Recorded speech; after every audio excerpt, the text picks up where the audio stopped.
pinunta ko talaga dito is meron ako napanood na video which is yung kay Lolo. Yan.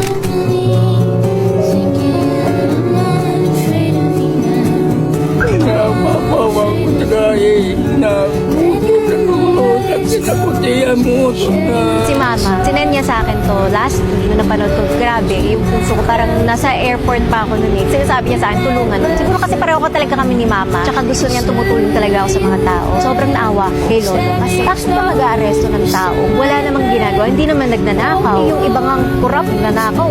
Hanggang ngayon, malaya. Enjoy nila yung mga ninakaw nilang pera. Pero yung mahihirap, kinukulong. How unfair is that? Narinig ko yung story niya. Kinulong siya dahil nagpapatugtog siya ng kanyang harmonika. Hindi lang isang beses. Tatlong beses na pala siya pinakulong. So, sobrang nalungkot talaga ako. Grabe yung sitwasyon pala. Ang daming gumagawa nito sa abroad ha. Ginagawa, papatugtog sila sa kalye. And then, bibigyan sila ng tip. Na bahala kung gusto mo magbigay ng tip para sa kanyang talent. Hindi ko sinasabi lahat ng politiko ay corrupt at walang nagagawa. Marami din tayong leaders na talagang may malasakit sa Pilipino. Pero meron din yung mga nagnanakaw, nakakapalamukha. Ayoko lang yung inaabuso mo yung tao dahil lang hirap. Siguro kaya din ako binigyan ng ganitong platform is to help people and to make people happy. So tinanong ko kung anong pangarap niya, kung ano may tutulong ko. The request niya is magandang buhay daw para sa apo niya. Anak siya ng live-in partner niya na namatay. Hindi sila blood related pero mahal na mahal niya. Grabe talaga yung mga Pinoy pagka pamilya. Natutuwa ako sa inyo guys sobra kapag tinatag niyo ako na iba na tulungan mo naman to. But it's also sad. Di ba dapat yung mga leaders natin ang tumutulong and dapat hindi na kayo ang humihingi ng tulong, kumikilos na sila. Ako sabi ko sa inyo, sa pagmamahal niyo, yung lahat ng ginagawa niyo sa akin, yung suporta niyo sa akin is more than enough. Kaya ginagawa din natin to, nakakatulong din tayo